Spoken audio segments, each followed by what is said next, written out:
الله جل جلاله په ممتاز باندې خپل رحم او کرم وفرمایو. اسلامي نوی کال را باندې را نوی کړ. بیا په دې اسلامي نوی کال کې اولې میاشت چې هغې ته محرم میاشت ویلی کېږي، او دا چې کله نه الله جل جلاله کائنات جوړ کړی دی، ځمکه او اسمان یې جوړ کړي دي، دا هغه وخت نه الله جل جلاله دې میاشتې ته عزت او قدر ورنصیب کړی دی. خو په دې کې یو ورځ راځي، لسمه ورځ. هغه لسمې ورځې د مونږ پښتانه لسمه ورځ وایو، روژه پرې نیسو، او شریعت کې دې ته چې کوم دی او د په عربۍ ژبه کې دې ته عاشورا ویلی کېږي. نو نن به د دې روژې مونږ حیثیت وایو چې په دې ورځ باندې مونږ روژه نیسو. د دې حیثیت څه شی دی؟ تاریخي توګه د دې څه حیثیت دی او قرآن او حدیث کې د دې څه حیثیت دی، مطلب نیول یې څرنګه دي. نبی علیه صلات وسلام نه حدیث دی، حضرت عایشه رضی الله تعالی عنها فرمایي چې نبی علیه صلات وسلام د قریشو به چې کوم دی د عاشورا په ورځ باندې روژه نیوله، او نبی علیه صلات وسلام به هم د جاهلیت په زمانه کې، خو د نبی علیه السلام جاهلیت نه، د هغه خلکو جاهلیت په زمانه کې نبی علیه صلات وسلام چې نبوت نه و ملاوي شوی، دا هغه وخت کې به نبی علیه صلات وسلام هم روژه نیوله او د خلکو به هم روژه نیوله.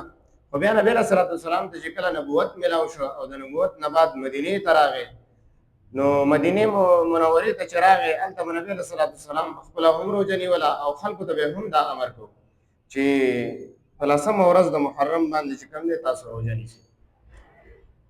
نو د دې نه پته ولګېده چې دا روژه د عاشورې دا معمول بها ده، خو د پخوا زمانې نه. امام قرطبي رحمه الله فرمایي چې د خلکو به قریشو به چې روژه نیوله، نو دوی به دې ته نسبت کو چې دا ابراهیم علیه صلات وسلام په شریعت کې وه او دا ابراهیم علیه صلات وسلام نیوله. همدغه رنګ امام ابن رسلان رحمه الله فرمایي چې دوی به استناد کو د دې روژې دوه پیغمبرانو ته، چې یو ابراهیم علیه السلام او یو د هغه زوی اسماعیل علیه السلام، ځکه چې د عرب قریش دا د اسماعیل علیه السلام په اولاد کې وو، نو دغه طرف ته به نسبت کو چې دوی نیوله. خو اوس نبی کریم صلی الله علیه وسلم چې نیوله، نو د دې نسبت به څنګه کو؟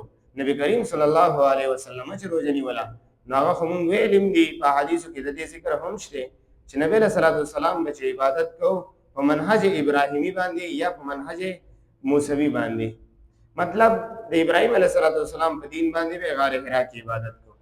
یو بل قول راځي، همدغه تینسی په نظام راخسته دی دا قول چې د موسی علیه صلات وسلام د دین مطابق به نبی علیه صلات وسلام د نبوت نه مخکې دا روژه نیوله، او دغه زعم به یې ساته چې دا د موسی علیه صلات وسلام په دین کې وه.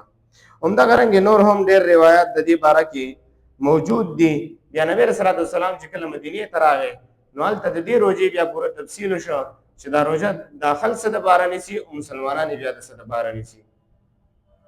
بیا په دې بابت کې نور هم ډېر شی احادیث موجود دي، لکه د دې باره کې د معاویه رضی الله تعالی عنه هم یو حدیث روایت شوی دی چې معاویه رضی الله تعالی عنه یو ورځ په منبر باندې ناست و او په منبر باندې وویلې چې دا نن ورځ او تقریبا اووم دا لسمه د عاشورې ورځ په منبر باندې ناست و، ویې فرمیل چې نن ورځ د عاشورې ده، ستاسو علما چېرته دي؟ نو خلک هم حیران شو چې د علماو تپوس ولې کوي. د دې حدیث په وضاحت کې لیکل شوي دي چې د علماو تپوس د دې وجې نه کوو چې دلته عالمان نشته چې تاسو ته دې اهتمام وښیي چې نبی علیه صلات وسلام نیولې ده. نو معاویه رضی الله تعالی عنه بیا ورته وفرمیل په منبر باندې چې ما د نبی علیه صلات وسلام نه اورېدلي دي چې د دې باره کې ویلې د دې ورځ باره کې چې د عاشورې په ورځ باندې دا یوم عاشورا ده، په دې باندې روژه نیسئ، اگر که دا روژه په تاسو باندې فرض شوې نه ده. خو نبی علیه صلات وسلام به په وروستو کې دا مو فرمیل چې وانا صائم، زه فی الحال دا لسمه ورځ ده، په دې باندې زه چې کوم دی نن روژه نیونکی یم، ما نن روژه نیولې ده.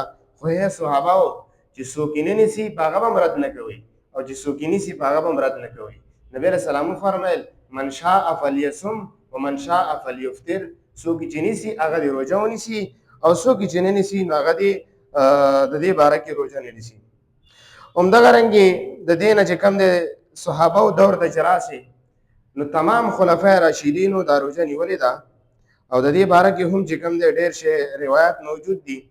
لکه امام مالک رحم الله په خپل موطا امام مالک د حضرت عمر رضی الله تعالی عنه نه راخیستی دي چې ده چې کوم دی خط ولیږه د یو علاقې ګورنر ته چې د عاشورې په ورځ باندې روژه هم ونیسه، او دې خلکو ته هم په روژه باندې امر وکړه چې ای خلکو په دې ورځ باندې د روژې ډېر لوی فضیلت دی، او د نبی علیه الصلاۃ والسلام نه د دې ثبوت شته، نو پکار ده چې په دې ورځ باندې تاسو روژه ونیسئ.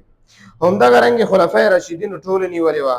همدغه رنګې د حضرت علي رضی الله عنه نه هم روایت شوي دي چې په دې ورځ باندې حضرت علي رضی الله عنه هم روژه نیولې ده، او د حضرت علي رضی الله عنه دا روایت مصنف ابن ابي شیبه راخستی دی.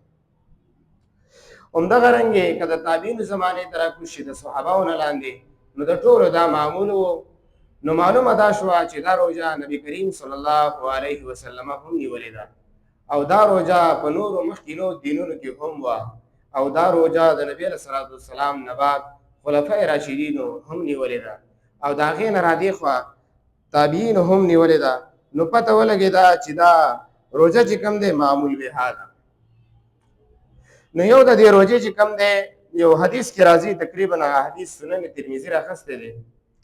نبی کریم صلی الله علیه وسلم فرمایي چې د محرم میاشت او په دې کې یوه ورځ ده چې د هغې نه مراد دغه 10مه ورځ ده چې مخکیني قومونو ته به الله جل جلاله په دې ورځ کې مغفرت کوو، هغوی به توبه وویستل، الله به رحم وکړو، مغفرت به وکړو، د هغوی توبه به قبوله کړه.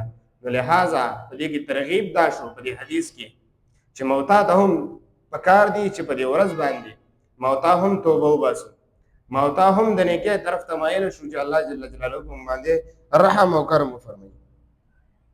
او دوهم د روژې باره کې موږ تفصیل وکړو په دې ورځ باندې.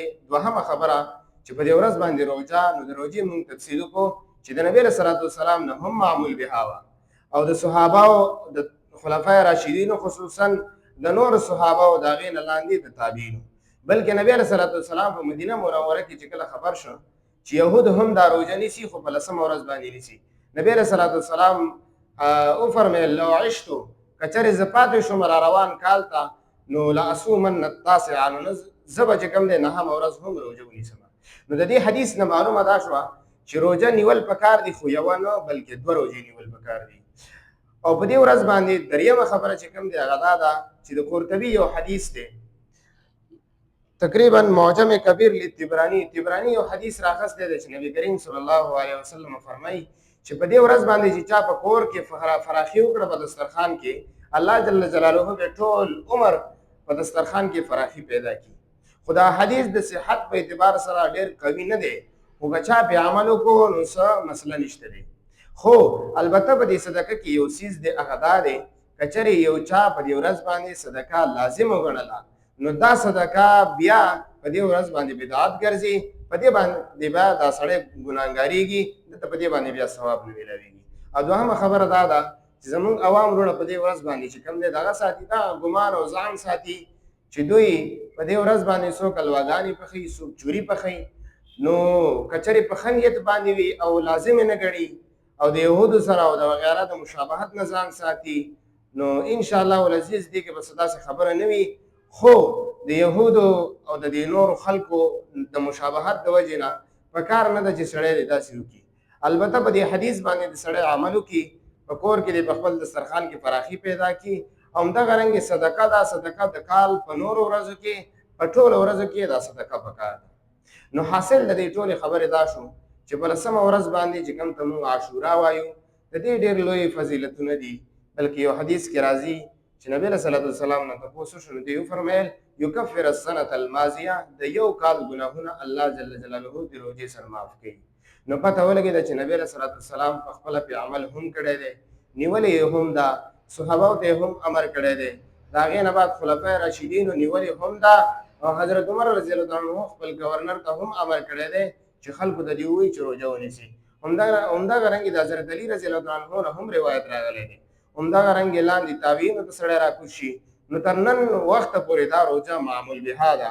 نو پته ولګېده چې دا روژه نیول دا چې کوم دی دې ته چې سنت وویلی شي نو ښه به وي، ورنه مستحب خو دا او دا. نو دا و د دې باره کې چند څه خبرې. په دې ورځ باندې پکار دی سړی د بدعاتو او د رسوماتو نه ځان وساتي. باید دا به زما او ستا لپاره ډېره اعلی وي او باعث د ثواب وي. والسلام.